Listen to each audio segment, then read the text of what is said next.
Good evening, everyone. Welcome to St. Mary's. My name is Michael Waddell, and I am the holder of the Edna and George McMahon Aquinas Chair in Philosophy here. And it's my pleasure to welcome you to tonight's McMahon Aquinas Lecture. The lecture is an annual event sponsored by the Aquinas Chair in Philosophy. This chair was established in 1999 by a gift from Joyce McMahon Hank in honor of her parents, Edna and George McMahon. Edna was a courageous educator in the Chicago public schools, and George was an innovative scientist who was awarded numerous patents during his career. Joyce McMahon Hank was graduated from St. Mary's College with degrees in philosophy and art. She received an honorary doctorate of humanities from the college in 1995 and was an emerita member of the board of trustees. Sadly, we lost Joyce in 2022, and I ask that you remember her in your prayers. The McMahon Aquinas Chair was established to ensure that new generations of St. Mary's students would be introduced to the teachings of the angelic doctor and to sustain the spirit of Thomas's work, a spirit embodied in a living intellectual tradition that values sincere questions and seeks truth wherever it is to be found, including the spheres of faith and reason. As current holder of the McMahon Aquinas Chair, it's my privilege to introduce tonight's speaker, Dr. Angela McKay Knobel. Professor Knobel completed her bachelor's degree in mathematics and philosophy at the Catholic University of America. She then earned a master's degree in mathematics at the University of Maryland and a PhD in philosophy at the University of Notre Dame. Dr. Knobel is widely regarded as one of the world's leading Thomistic virtue ethicists. She's published more than 30 articles on themes spanning infused and acquired virtues, character, moral formation, end-of-life issues, human rights, women's rights, marriage, abortion, and feminism. Her work has appeared in journals including The Thomist, the American Catholic Philosophical Quarterly, Studies in Christian Ethics, Nova et Vetera, the Journal of Medicine and Philosophy, the Journal of Moral Theology, and International Philosophical Quarterly, as well as in the Cambridge Companion to Aquinas and other edited volumes. She is best known, though, for her highly regarded book, Aquinas and the Infused Moral Virtues. Professor Knobel is currently working on a book about motherhood, and we're very fortunate to have her here tonight to share some of that work. So please join me in welcoming her to speak on motherhood and the meaning of self-gift, reflections on the giving tree.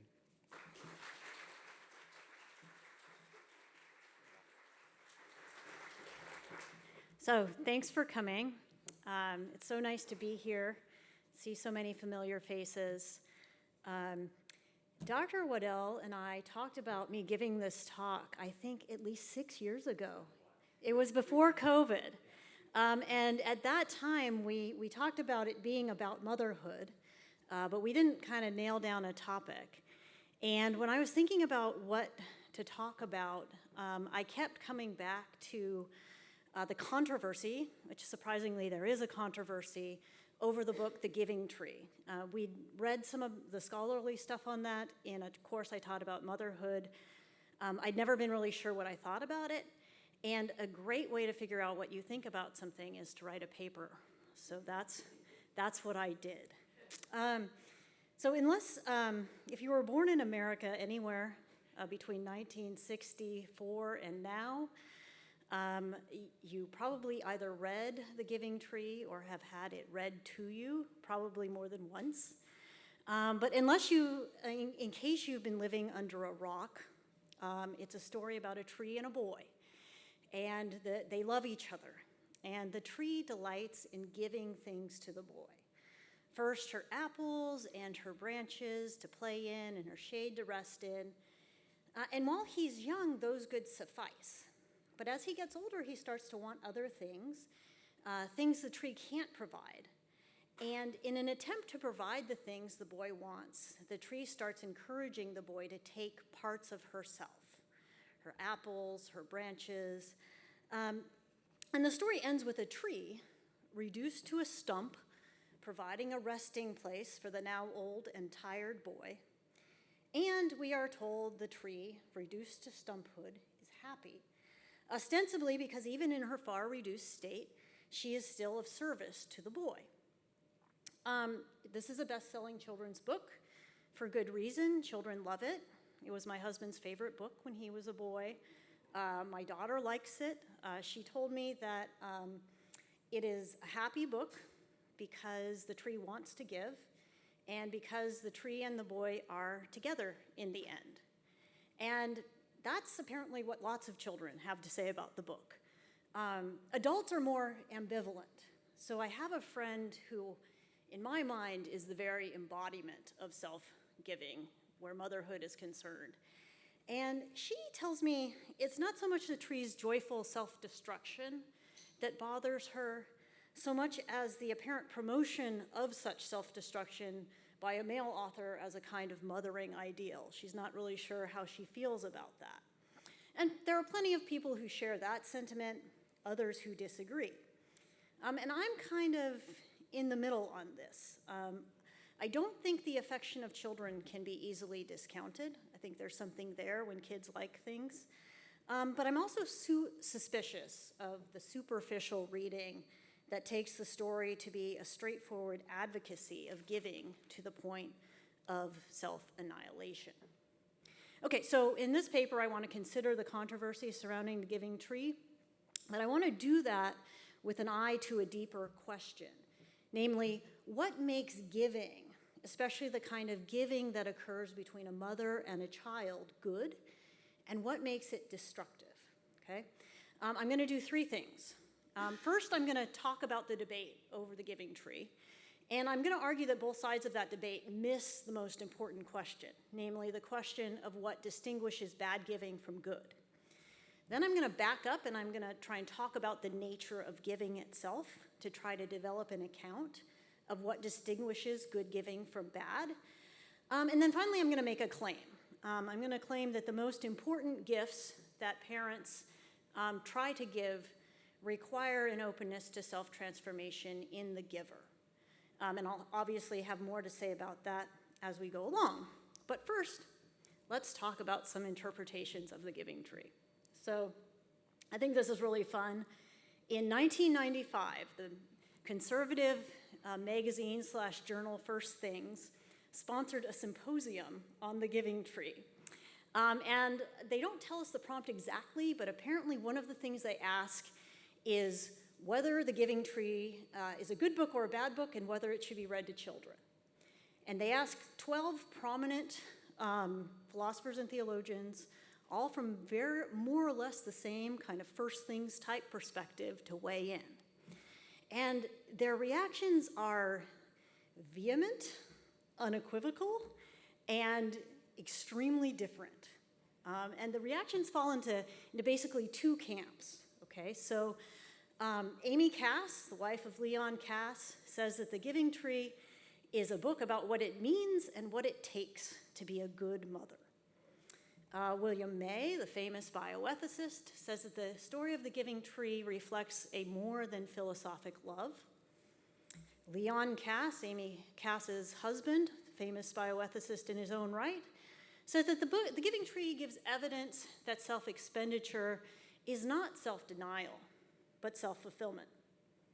And then we have the other side, right? Which, interestingly, of the 12, they asked 8 men and 4 women, okay? And 3 of the women are extremely negative about the giving tree. Amy Cass is the exception, okay? So no less a figure than Mary Ann Glendon, ambassador to the Vatican, says that the giving tree is a story about a masochist who raises a sociopath. It teaches children, Glendon says, that those who love you will give you everything you want, ask no questions, make no demands, and it upholds passively submitting to being maimed and killed as a moral ideal. Jean Beth Elshtain, not to be outdone, says that it is the story of a fantasized maternal figure to a narcissistic child in a relationship riddled with passive-aggressive nonsense, right? And claims that the tree's giving is in bad faith. Okay, so, and Marianne Glennon and Jean Beth Elshtain are the minority in the Giving Tree Symposium. They're not the minority in the scholarly community more broadly, which more or less kind of takes their position. In fact, the symposiists in the first things thing are the only ones I've ever seen, only scholars I've ever seen kind of really come down heavily on the side of the book. Okay, I want to claim, though, being a contrarian, that both the positive and the negative readings are problematic for two reasons. In the first place, both those who like the book and who dislike the book agree on some things, right? They both base their assessments on how, unstintingly and without thought for self, and on how much the tree gives. Those who like the book think that giving unstintingly without thought for self is a good thing. Those who dislike the book think it's a bad thing and makes someone a bad mother.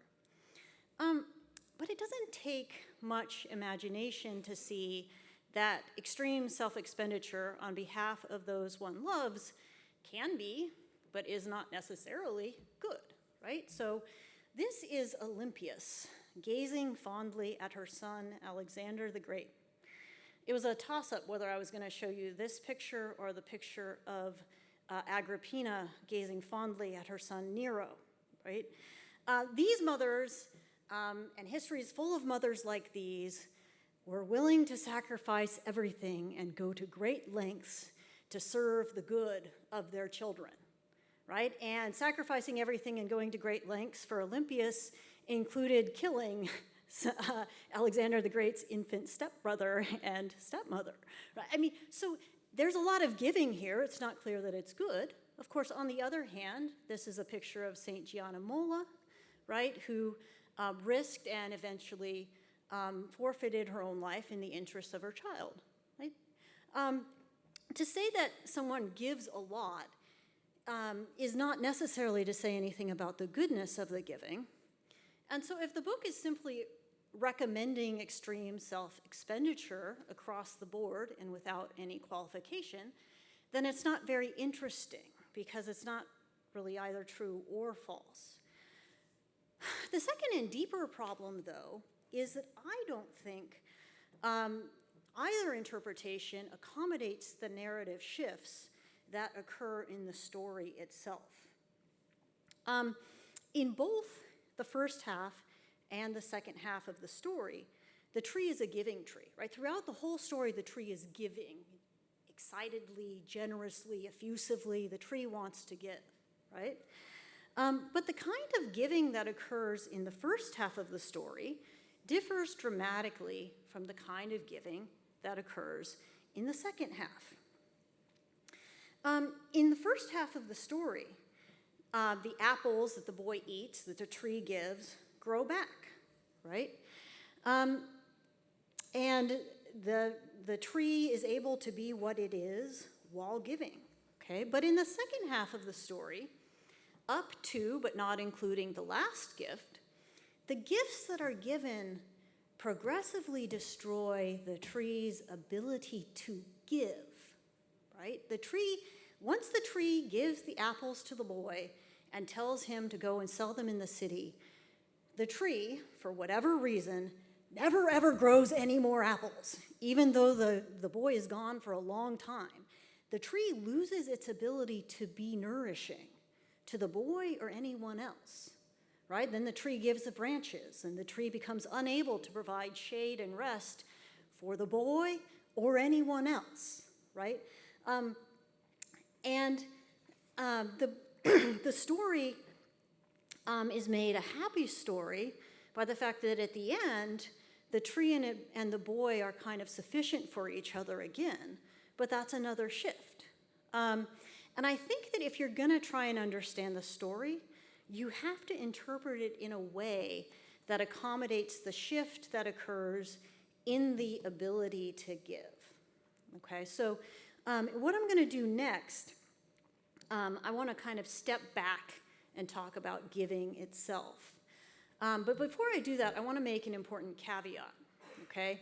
And this is something that kind of gets blended in the book in a confusing way. But I think it's very important to understand that the increase or decrease in the ability to give need not have anything whatsoever to do with an increase or decrease in one's physical life, health, or well-being, okay? So if we have our kind of flourishing tree who gives without losing its ability to give, I think you have to see someone like Mother Teresa, whose physical abilities are diminished by giving, as nonetheless a flourishing giver, right? Because Mother Teresa gives, and her giving increases her ability to give. In fact, even though she's dead, I would maintain that her giving has not been reduced, right? Because her example still lives on, her witness still lives on. Mother Teresa's physical diminishment did not diminish her ability to give. And I'm interested in the question of what increases or decreases our ability to give. Okay, that's the question that I want to focus on. Okay, so now I'm going to shift a little bit, and I'm going to talk about the meaning of giving.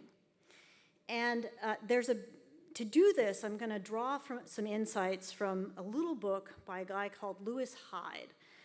He has this little book. I recommend reading it. It's a beautiful book. It's called The Gift, okay? And it's a book about creativity and the artistic life and the forces that support and destroy it. But because Hyde sees artistic creativity as both productive of a gift in its own right and as itself primarily occurring in response to a gift, he spends the first half of the book kind of developing what he calls a theory of the gift. And I think the things he says are particularly apt for trying to understand the question that I want to try to answer. So the fundamental distinction that Hyde makes is between commodities on the one hand and gifts on the others, okay? So a commodity is something that you pay for, you keep, you use, and you use it up, okay? Typically, right, when you buy something, when you engage in a cost-benefit analysis, right? You pay money, you then owe nothing, and you don't pay the money unless you think something's in it for you, okay? Gifts, on the other hand, Hyde argues, are fundamentally different. Hyde says that gifts are meant to be passed along. And he offers two examples, which I'll tell you about, and then I'll offer one of my own. So Hyde's examples are folk tales, fairy tales, and indigenous cultures. Okay, so if you've ever read a Grimm fairy tale, you know that the worst possible thing you can do when someone gives you food or gold or beans or whatever is to refuse to share them, right? In fairy tales, bad things happen when you try to keep stuff for yourself. People who give what they've been given flourish. People who try to hold on to it perish. And Hyde points out that in indigenous cultures, this is also true. In indigenous cultures, when someone is given a gift of food, there's an expectation that they will then share that gift with the broader community. And he says that gifts are not used up, but grow in the giving. Okay, I want to talk a little bit about this because sometimes talking about fairy tales doesn't really bring things home. Many of you are, I'm sure, familiar with the grocery store Aldi. Right? You know that Aldi sells things cheaply. Sometimes people shop at Aldi because they can't afford to shop anywhere else. Sometimes people shop at Aldi because they like bargains. And sometimes people shop at Aldi because they just like Aldi. Okay? It has a kind of cult following. Don't ask me how I know this, but there are Facebook groups devoted to Aldi, people who like Aldi. And one thing that people in these Facebook groups talk about that I wasn't aware was a thing is sometimes people who shop at Aldi deliberately keep an eye out for people who seem like they might have a hard time paying for groceries, right? So elderly people who seem to be all alone, or mothers with lots of kids who don't seem to be very well off. And some people who shop at Aldi enjoy kind of spontaneously going up and just paying for those people's groceries, it's beautiful, right? What's more beautiful is the reactions of the people who are members of these Facebook groups too, who have received that generosity. They express feeling seen. They express feeling like they're not alone, that they have faith in humanity. But above all else, almost to a person, they express the desire to someday be in a position to do what that person did for them for someone else. That is what Hyde has in mind. A gift that is received as a gift creates a desire in the recipient to spread that gift to another, okay? And Hyde says this is what gratitude is, right? We think of gratitude as, oh, I'm going to go write a thank you note. But Hyde's insight is that real gratitude, is expressed in what you do to someone else, right? So if you have fond memories of Christmas when you were a child, and you hope to one day give those memories to kids of your own, that's gratitude, right? That desire to pass along that experience, that's what gratitude is, right? Even a little child nurturing a baby doll, right? That's gratitude, right? What is she trying to do but show the care that her mother gave to her to another, right? To her child, right? She's imitating that experience. That's gratitude, okay? And so I think that is a beautiful insight, right? But I also think it raises an important question. Now, when Hyde talks about this, Hyde is primarily concerned with what he sees as contemporary culture. He's writing in the 80s, but it's still true. He's primarily concerned with what he sees as contemporary culture's inability to receive gifts as gifts. He thinks that we increasingly treat everything as a commodity. We're unable to receive gifts. He thinks this is a problem for art, right? You buy art and you put it in your house and you try and keep it, when really it's meant to be shared and passed along, right? So that's his concern. But I'm interested in something else, right? I'm interested in what happens on the giver's side, because I think it is very clear, intuitively, to me at least, that some gifts are very much more successful than others. Some gifts are more likely to provoke gratitude than others. Hyde gives an example of kidney donors, right? That when a relative kind of spontaneously, it's usually a relative, spontaneously gives their kidney to someone who needs it, that usually creates a deep bond and intense gratitude. But I think there are other examples too. I'm going to talk about another book with a tree in the title. A Tree Grows in Brooklyn, which is a semi-autographical novel by a woman named Betty Smith. And it's about her experience of growing up poor in Brooklyn, New York. And Francie, the main character and narrator, has a handsome and loving but alcoholic and irresponsible father, and a hardworking, responsible, but demanding and uneffusive mother. Francie's mother, Katie, is in many ways not an ideal mother. She becomes embittered toward her husband, is able to show maternal softness only to Francie's brother, and sometimes overlooks Francie's genuine needs. But Katie is fiercely determined that her children will have a better life than hers, and through sheer force of will sees to it that they do. She works long hours cleaning apartments so that the family can have a place to live and enough money to buy the stale bread that sustains them. She insists that they read the Bible and Shakespeare every night, and she goes to great lengths to see that her children are educated. In spite of her flaws, Katie's fierce concern for the well-being of her children inspires gratitude in Francie. And the book that Francie ultimately writes is clearly the expression of that gratitude. The gratitude that Francie feels is evidence of a phenomenon that Amy Chua also observes in her book, The Battle Hymn of the Tiger Mother. Immigrant parents, Chua notes, tend to be very exacting, even harsh, tiger mothers with their children, but their children almost invariably respond with gratitude. Why? Well, it's not hard to see one very real connection between the immigrant parent, Katie Nolan, and the kidney donor. The givers of all of these gifts give immediately and freely with no thought for themselves, without consideration of the cost, and the cost to themselves is very great.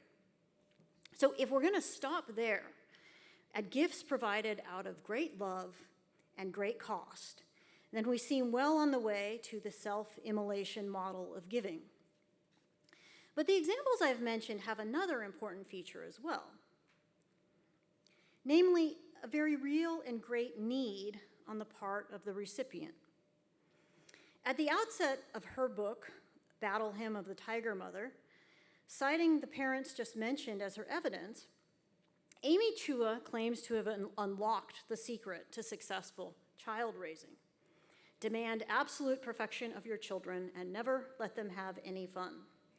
I'm paraphrasing, but she's like, no play dates, right?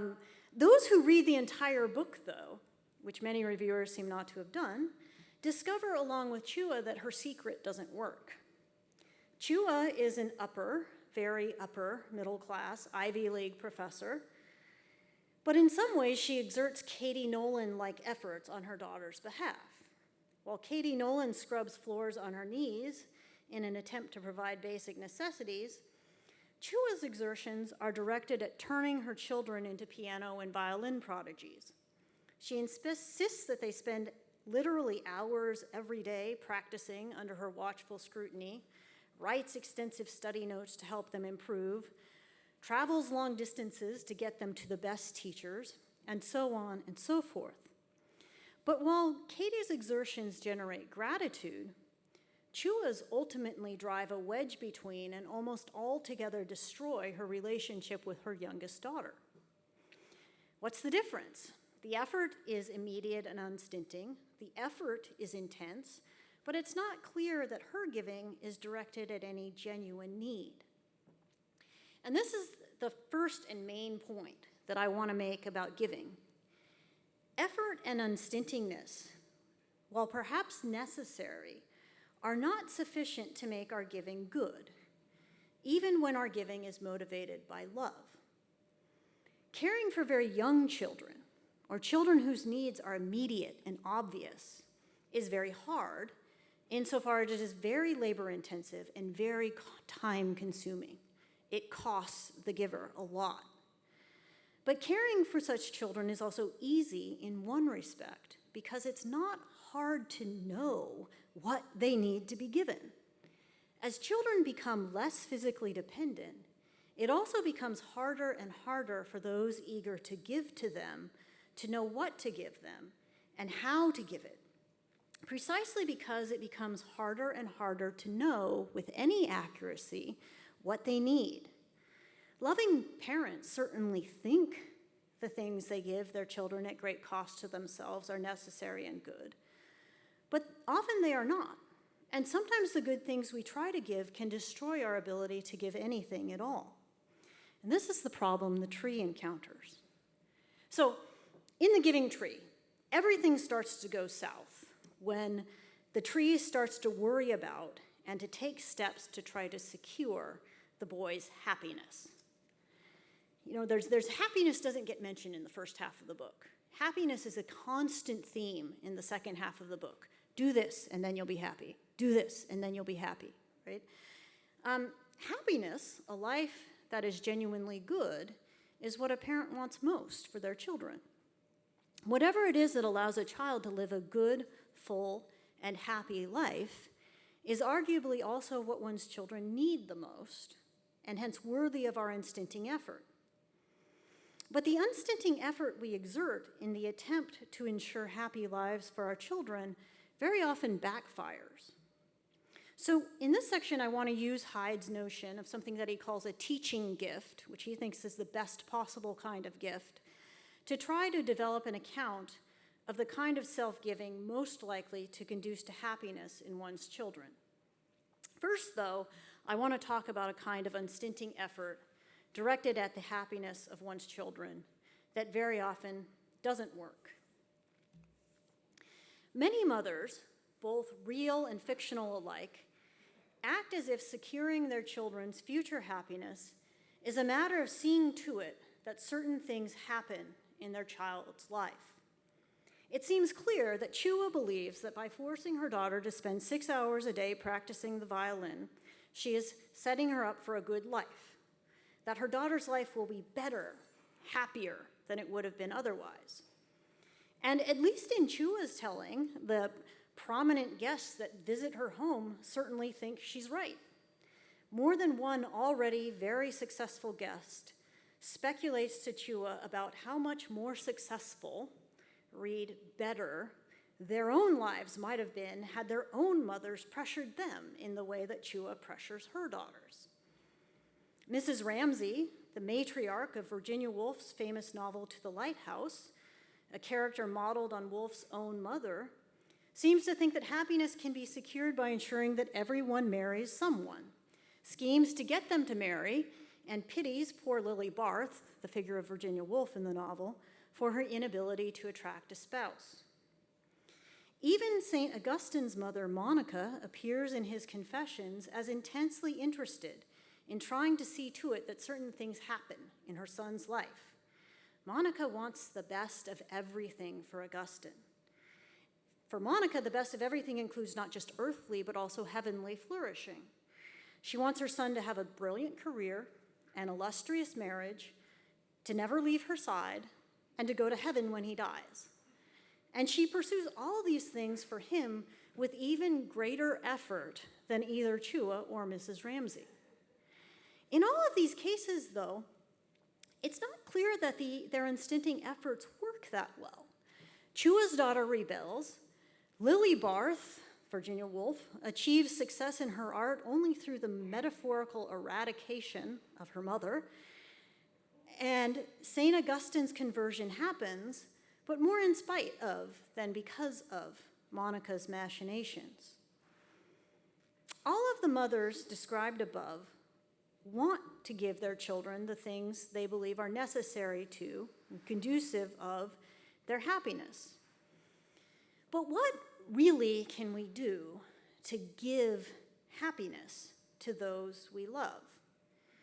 If we think about the things that others have given us that have proven to be the most important in our lives, we will very likely find that they are intangible. We credit some people with initiating a moment of conversion, others with instilling in us an appreciation of the value of hard work, others with teaching us important lessons about how one ought or ought not to treat people. I think the value of such gifts is so obvious as to not need any defending. But how does one give them? I want to argue that giving such gifts, to the extent that anyone manages to give them at all, is more a matter of what we try to make happen in our own lives than of what we try to make happen in the lives of those we love. So the kind of gift that I have claimed really does conduce to happiness is what Hyde calls a teaching gift. Teaching gifts, says Hyde, are those lessons in living that alter or even save lives. Teaching gifts have some important characteristics. First, they are, of their very nature, the kind of gift that can only be given gradually. Second, they require what Hyde calls labor. I'm going to explain each of those points. So to illustrate why teaching gifts have to be received gradually, Hyde offers the example of Alcoholics Anonymous.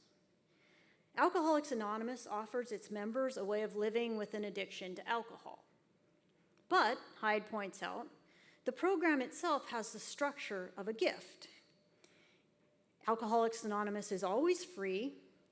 The meaning of its teachings is in the passage, right? You have to kind of gradually progress, and you don't get the message all at once. It's something that has to take. And it doesn't take without a mentor, right? You need mentoring. And you haven't really completed the program until something is awakened in you. Many people who begin the program never finish it. Some who are at first unsuccessful experience success at a later date. But it only succeeds at that point when the recipient so internalizes the message that they become ready to and desirous of passing the gift along to someone else, right? So the last stage of Alcoholics Anonymous is giving the gift to somebody else, right? But it's something that has to happen gradually, and it's also something that you can't force, right? You can't make somebody successfully complete the Alcoholics Anonymous program. So this is where the second point, the point about labor, comes in. Hyde says that teaching gifts require labor, not work. And what he means by this is that you can give teaching gifts, he says, only by doing the groundwork for, or not doing what would prevent the reception of the gift. You can't just pass them along. You have to make that awakening possible somehow. I think he is correct about this, but again, I think he doesn't quite go far enough. Hyde talks about teaching gifts as something that one person possesses and completely and then uses to awaken something in someone else. I don't think that's quite right. I think that one primarily gives a teaching gift only by bearing witness to whatever it is one wants to give, which is only by exemplifying or trying to exemplify whatever it is one is trying to give in one's own life. So in the first place, I think teaching gifts require witness. But in the second place, I want to argue that many of the people who want to give teaching gifts don't completely possess the very thing that they are trying to give. In Hyde's own example of Alcoholics Anonymous, existing members of AA, and especially the appointed mentor, attempt to give the program's message to a new member. Monica tries to give faith to Augustine. But if what is given, the program or faith or whatever, is something that the giver must comprehend, and if comprehension is itself always partial and only gradual, then I think we have to entertain the possibility that even when givers reach the level of comprehension that leads them in gratitude for what they have received to desire to give the gift to another, they still may not, and perhaps never will fully comprehend the very thing they are trying to give. Whether or not this is true of AA's program, it is certainly true of something like faith, and indeed of any quote-unquote lesson in giving that transforms or saves a life. When we see teaching gifts as something that can only begin gradually, and as requiring not just labor, but a continual transformation on the part of the giver themselves, we can begin to see why Monica's efforts to bring Augustine to faith were so unsuccessful. Monica exerts great efforts to give Augustine access to the rewards of faith. She delays his baptism, hoping that he can get his sins out of the way first. She insists that he send away the woman he has lived with faithfully for 13 years so that he can marry a woman who is both well-placed socially and who will, she hopes, convince him to convert to Christianity. And she's too young for Augustine to marry yet, and so Augustine goes and, has incomplete flings with lots of other women, right?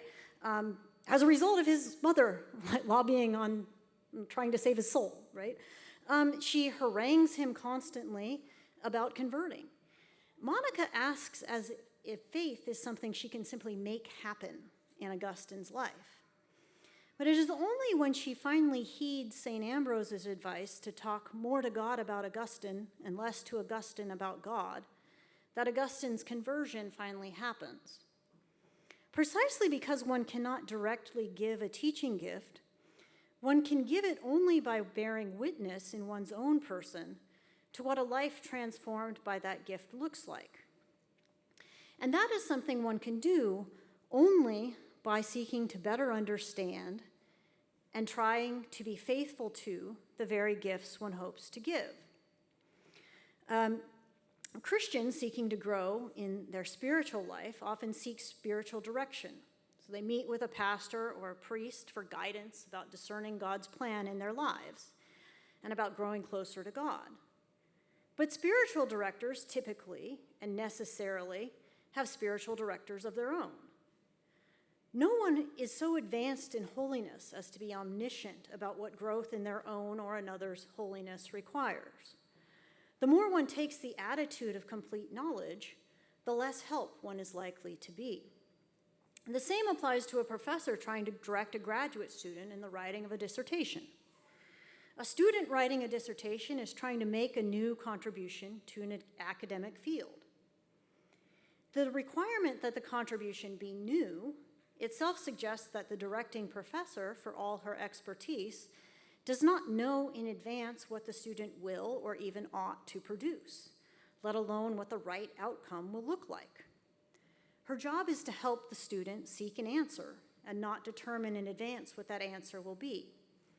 And for this very reason, some professors are very much better at the process of directing dissertations than others. Some are more able than others to stay out of the student's way and merely assist the process rather than determine it. Okay, and you might observe I've been talking about directing more than teaching, and likely because one trying to oversee spiritual academic growth is both a teacher and a student, which is kind of my point, right? But even in more mundane examples where the teacher has an acknowledged position of expertise, the teacher who is truly a teacher must always be open to acknowledging her own limited understanding of whatever it is she tries to teach. To fail to do so is to lay claim to an expertise that one does not fully possess and to commodify the learning process. I would like to propose this as true of the teaching gifts that parents hope to give and try to give, as it is of the teaching gifts that a spiritual director, a dissertation director, or even more ordinary teachers try to give. So the notion of a teaching gift and the difficulty that accompanies giving it can help us to see, at long last, why some ways of giving, even when embarked on unstintingly and at great cost to ourselves, can be so destructive. A tree that neglects and sometimes even cuts away at its own moral growth inhibits and may eventually destroy its ability to be anything that can be a source of growth in another. What it means to give oneself in the way that matters most is to try to be the kind of person whose life can serve as a model. Being the kind of person whose life can serve as a model does not mean unthinking self-destruction. And it does not mean trying to force your child's life into conformity with some always well-intended but usually erroneous preconception of what their lives are supposed to be. It does mean, in part, recognizing that one may oneself still have something to learn about the gifts one wants most to give, and also that some of that learning might need to come from one's children themselves. The search Augustine embarked on, while resisting his mother's attempts to fix him, turned him into someone who had much to offer his mother with respect to the very gift she kept trying to give him. And it culminated in a relationship more satisfying to both than either could have hoped for.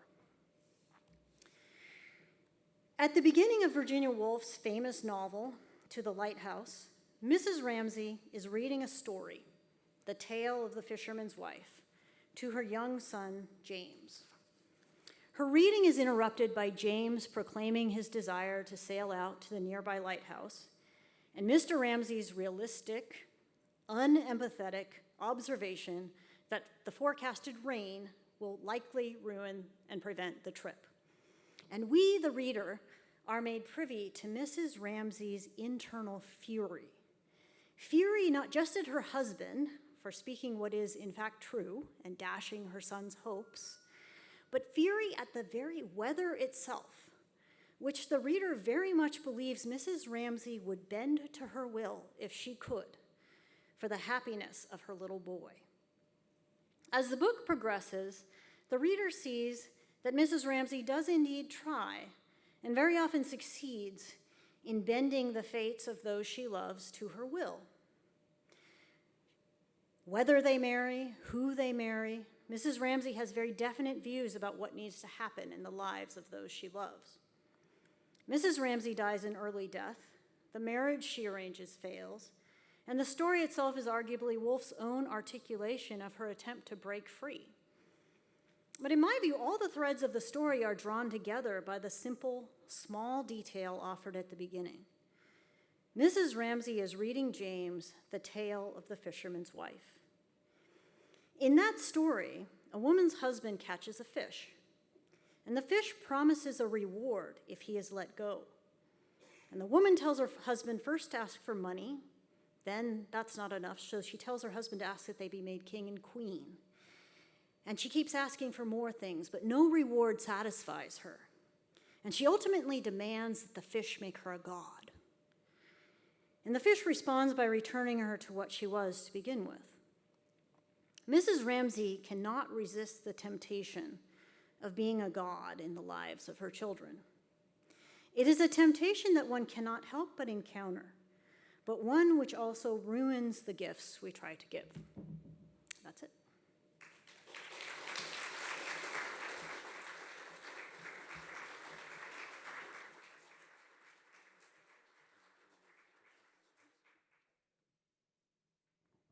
Professor Knobel has agreed to take a few questions. So if you have a question, please raise your hand and we'll bring you a microphone. It's important that you speak into the microphone first so that everyone can hear you, but also so that we can capture the audio for the video recording.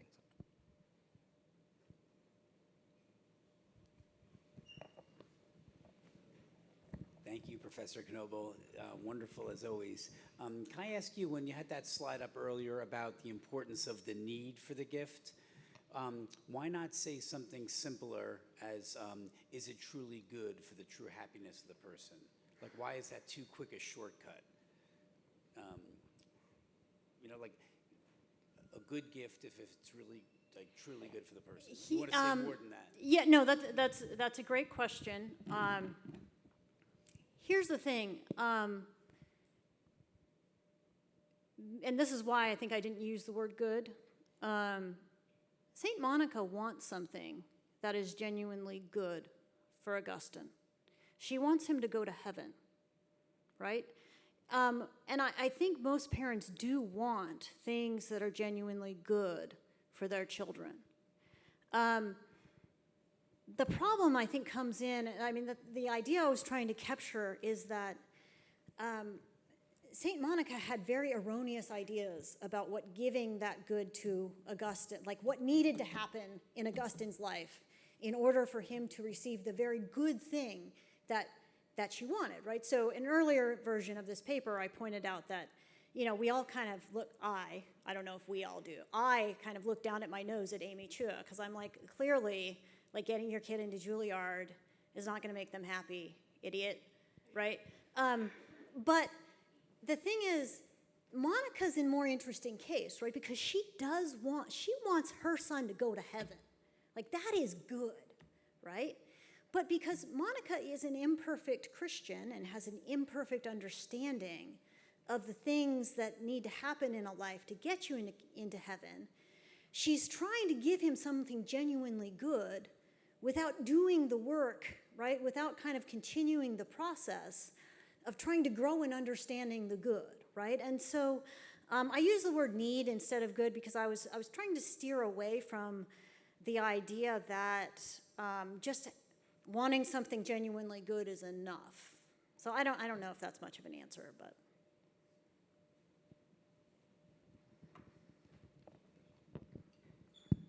Thank you, Angela.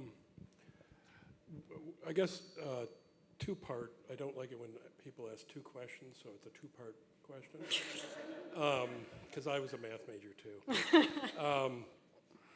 And I wonder if there's a kind of ambiguity running throughout on the notion of giving, right? Even in the case of commodities, right? We say, well, he gave him that, and then she gave him this back, right? So even in the exchange of commodities where it's really an economic exchange, we still would talk about, well, what did he give you and what did you give him, and so on and so on. And I'm just wondering if there might be some, and I like the idea of pushing back on that as kind of a corruption of what oftentimes we also think is a different kind of giving.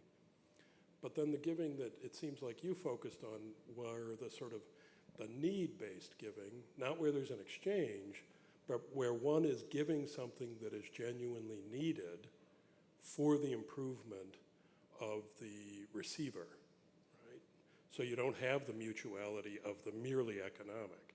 You have the giver and you have the receiver.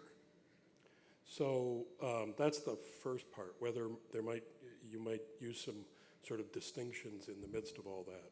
But then the second part is I'm thinking about a form of giving that isn't addressing a need, and where we might think the symbolic feature of giving is more important than what's actually not even the commodity, but just what is given. So, and I think of Christmas. Christmas is really corrupt when it kind of devolves into the exchange model, right? Did I get something equal to what I gave, right? But also we then sort of spend a lot of time sometimes thinking about, well, what does he or she need, right? Whatever they give me, I don't care, but what does he or she need? But what about those gifts that really aren't needed, that have a symbolic function?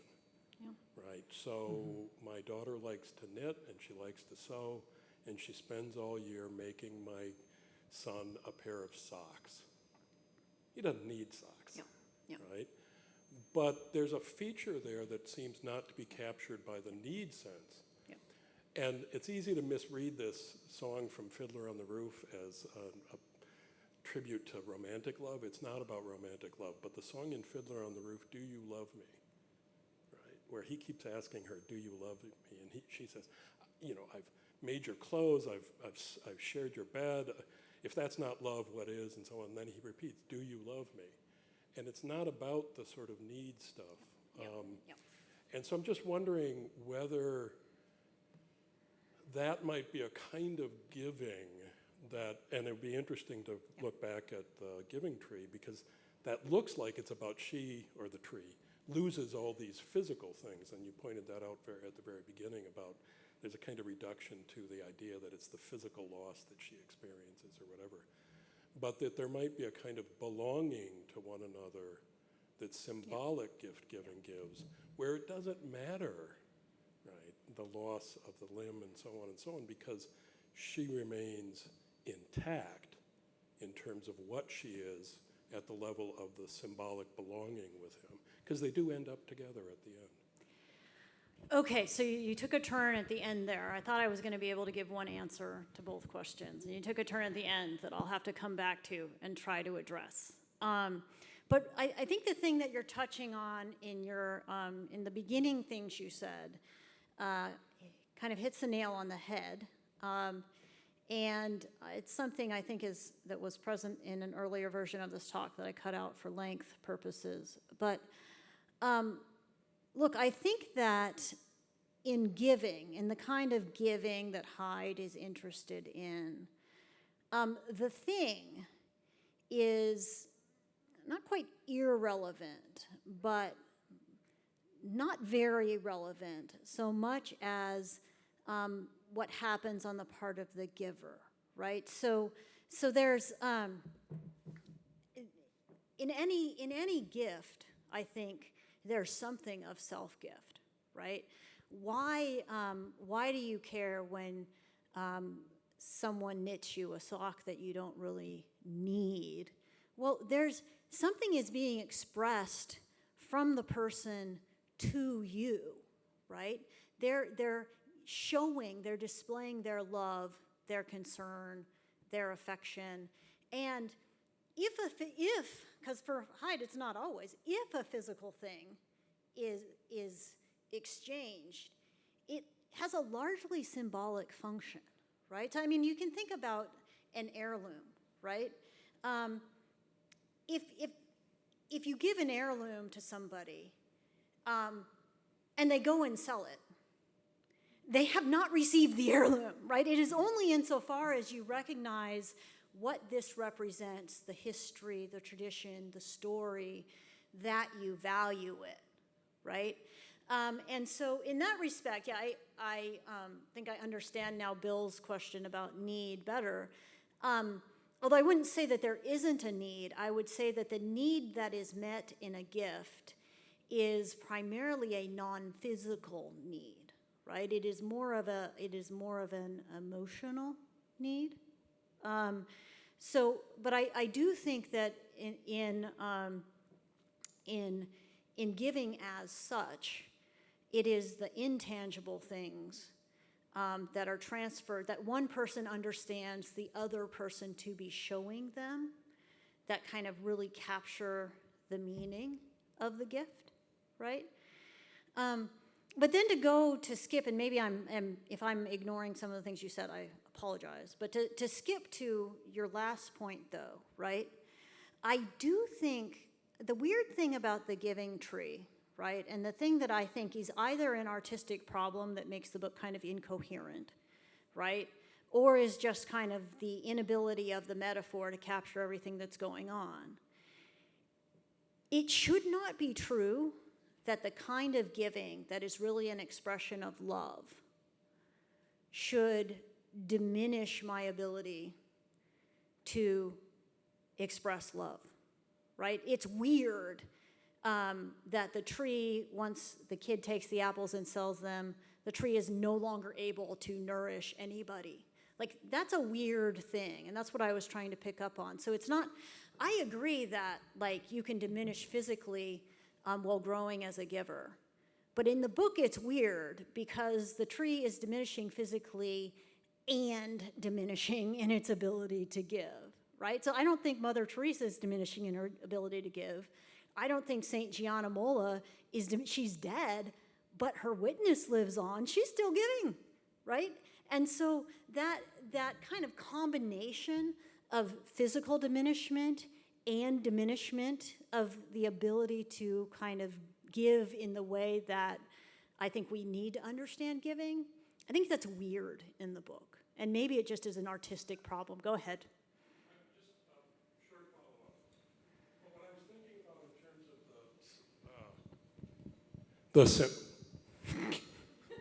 the symbolic aspect of giving, right, is that, I mean, it is a reality of life that we do become diminished. Physically. Physically, and also in our ability to help others, right? I mean, I end up in a nursing home, maybe with dementia, all sorts of things. But the symbolic feature of gift giving, I think, is an expression of belonging. And it's important that, and again, it's been years since I read. I was born in '62, so I'm not in the generation for whom, but I did read it to my kids. The symbolic feature of gift giving remains in the belonging, even when there's a diminishment both physically and of the capacity to give these other sorts of things that meet needs and so on.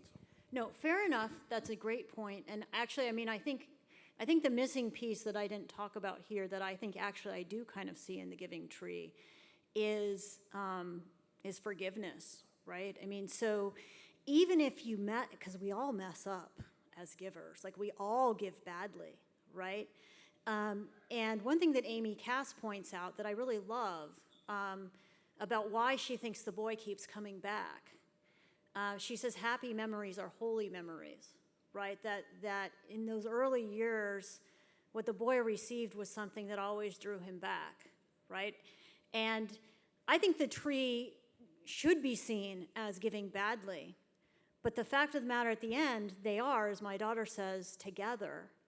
And I do think that regardless of how ineffective well-intentioned giving is, there might still be that thread, right, where the adult child sees that the giving was imperfect and incomplete, but that it was still giving.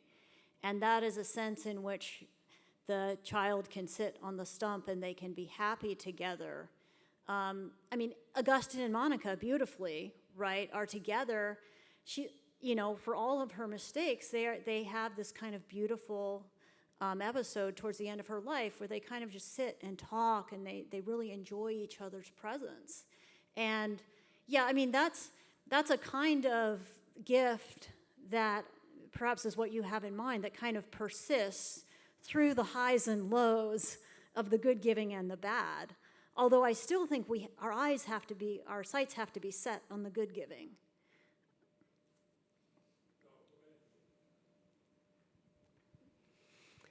Thank you so much for this talk. I thought it did the thing that I always hope for from a really amazing philosophy talk, which is to take something that's very squishy in my mind and then turn it into a very clear distinction. So thank you for that. When I was listening to you talk about teaching gifts, I had to think of Aquinas's remarks about how teaching works. And he contrasts his own view of how teaching works with the view in which teaching is taking something from the mind of the teacher and putting it into the mind of the student. And similarly with virtue, a virtuous person doesn't take virtue from themselves and put it into the person who's learning virtue.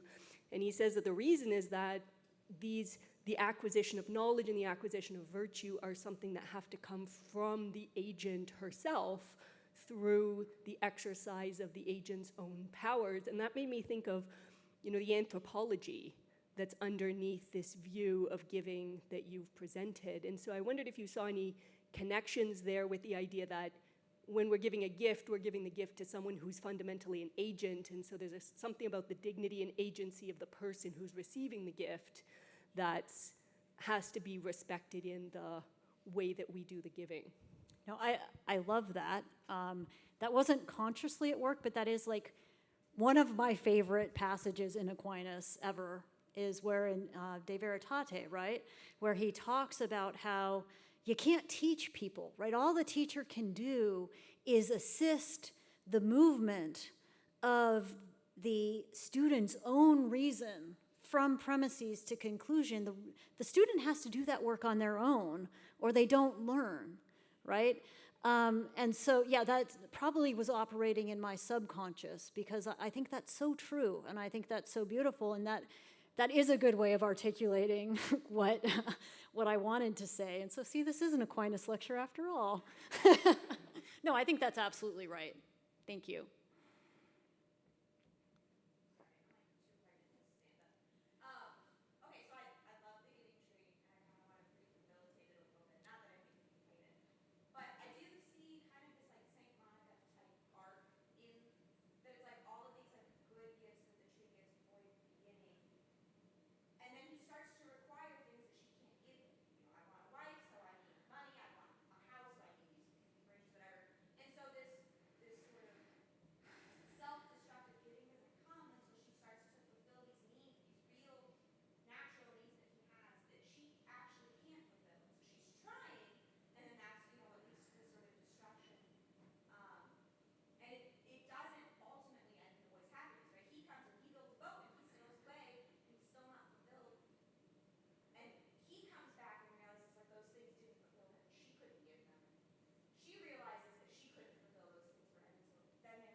I think I do see what you're saying, and I very much agree that any giving is hard.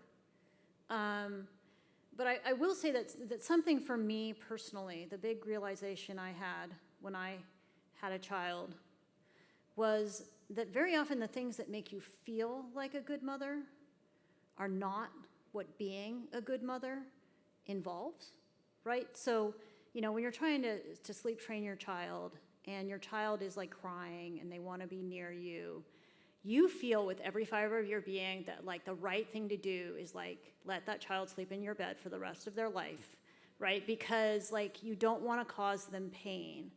And at a certain point you have to think about what the things you very much want. I think, we have this, and I think mothers more than fathers have this Mrs. Ramsey-esque need to care for the happiness of our children. Like, we do not want them to be upset. We do not want them to be sad. We do not want anything to go wrong in their lives.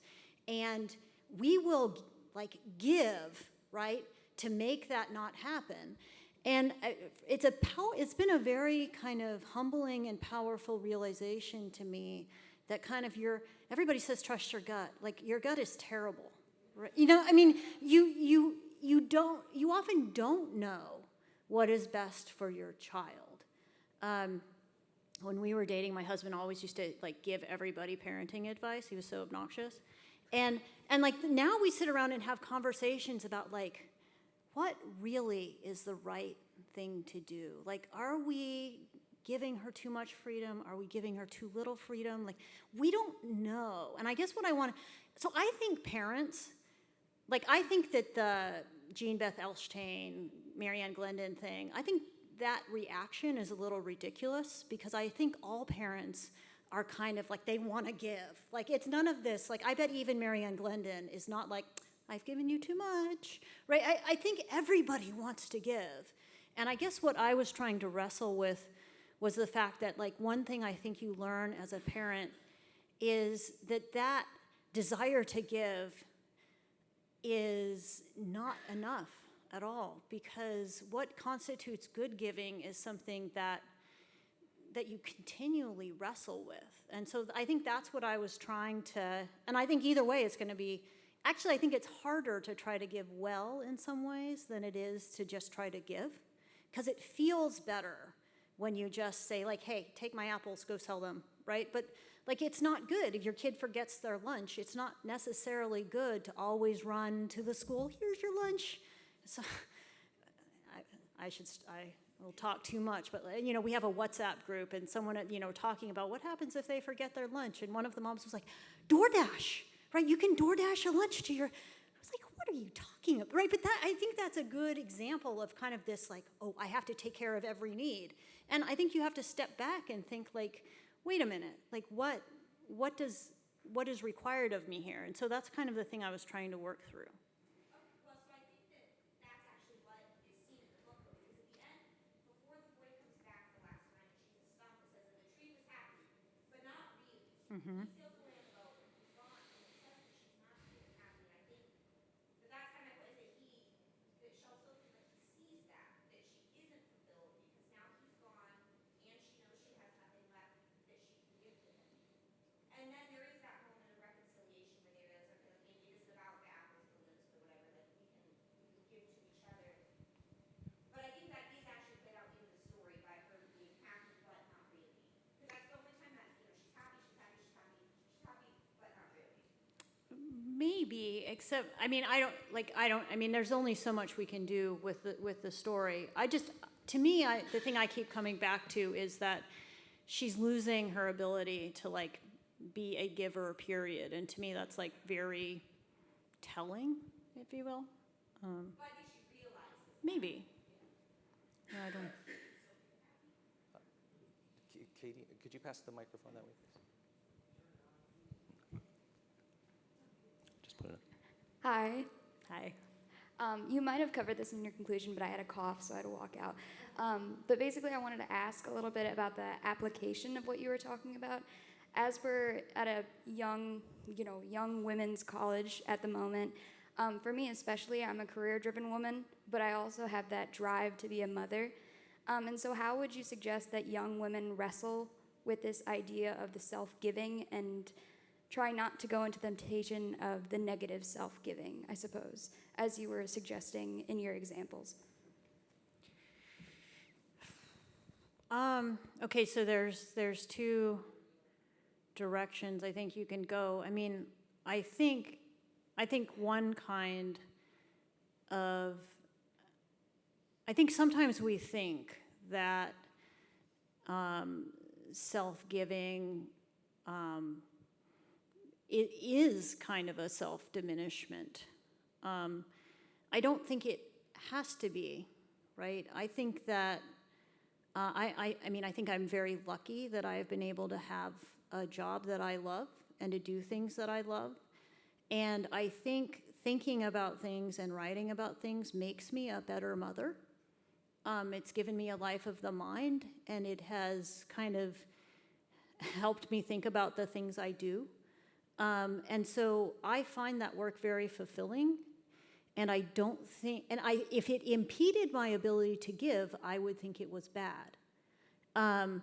I don't think it impedes my ability to give. I'm lucky that I have a husband who can help out and be home and do things. But I think it's always a balance, and I think one always has to be cognizant of the possibility that either the things you want for yourself, which I don't think is the tree's problem, right? Or the things that you want for your child might get in the way of what is best for your child, right? Of what your child really needs. And I don't think there are any hard and fast rules, right? I don't think the answer is okay, if I homeschool my kids and make sure they only read certain books and whatever, everything's gonna be fine. It's not true. I mean, it's just a constant, because you have to constantly be attentive to your child and to yourself, and it's a never-ending work, I think. And so I would say that the most important thing is to be open to the work of providence in your life and not try and decide everything far in advance.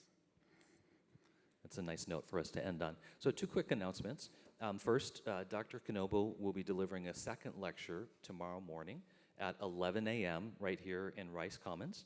The title is Other Selves, Motherhood as an Impetus Toward Complete Friendship, and you're all cordially invited to join us for that talk. Second, our friends from Navarre Catering have prepared a lovely reception for us in the back of the room by the fireplace, and you're all most welcome to gather there for food, drink, and conversation. On behalf of St. Mary's College, I want to thank you all for coming out tonight, and I'd ask that you please join me in thanking Dr. Knobel one more time for her talk.